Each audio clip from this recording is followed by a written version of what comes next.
Kemarin ada postingan saya tentang video pengukuhan Sumpah Sati Bukit Marapalam yang diadakan tahun 2018 di Puncak Pato, Bukit Marapalam.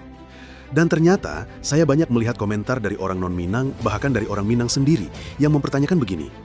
Katanya adat bersandi syara, syara bersandi kitabullah. Tapi kenapa ada yang berlawanan adat dan syara di Minangkabau? Salah satunya soal harta warisan yang harusnya dalam Islam kan lebih banyak yang laki-laki dapat ketimbang perempuan. Justru di Minang, yang laki tak dapat. Mohon maaf saudaraku, di sini saya ingin menghadirkan catatan Buya Hamka dan pendapat Ustadz Abdul Somad terkait tentang harta warisan di Minangkabau. Ini bukan pernyataan saya hanya menghadirkan pendapat para ulama. Yang menjawab bukan saya pun masih banyak belajar dan saya bukan orang pintar dan berilmu tinggi soal agama Islam. Kita sama-sama belajar dengan mereferensi pendapat para ulama ini. Dikutip dari langgam.id, sebuah seminar penting pernah dilangsungkan selama 4 hari di Padang pada tanggal 21 sampai 25 Juli 1968. Seminar ini jadi bermakna karena hasilnya kemudian menjadi rujukan, baik bagi peneliti, akademisi, dan penegak hukum dalam mendudukan persoalan hukum waris dan tanah di Minangkabau. Seminar yang dilaksanakan di Aula Fakultas Hukum Universitas Andalas, Jalan Pancasila Padang tersebut juga dihadiri Hamka memberi solusi tegas saat ditutup pada 25 Juli 1968. Menurut Mokhtar Naim, Hamka tampil berbeda dengan tulisan di bukunya Adat Minangkabau Menghadapi Revolusi tahun 1946 yang menghajar praktik adat Minangkabau. Ia menyebut Hamka tampil jauh dari kesan garang dalam seminar itu, tak seperti yang dikhawatirkan beberapa tokoh adat saat itu.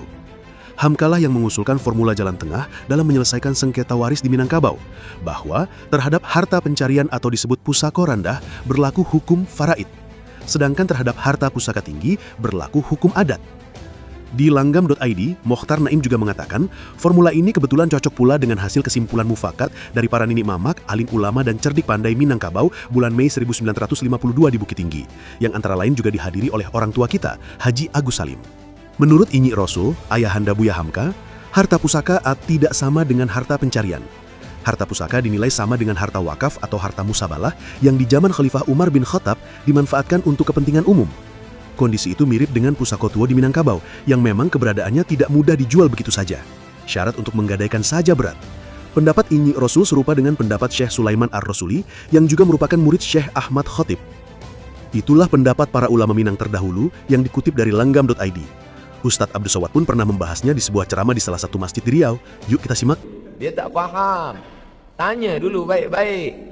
Saya orang Minangkabau. Misal, merantau ke suatu negeri, maka di negeri ini saya pun kaya raya. Selepas saya kaya raya banyak harta, apakah harta saya hanya untuk anak perempuan saja sehingga anak laki-laki mesti merantau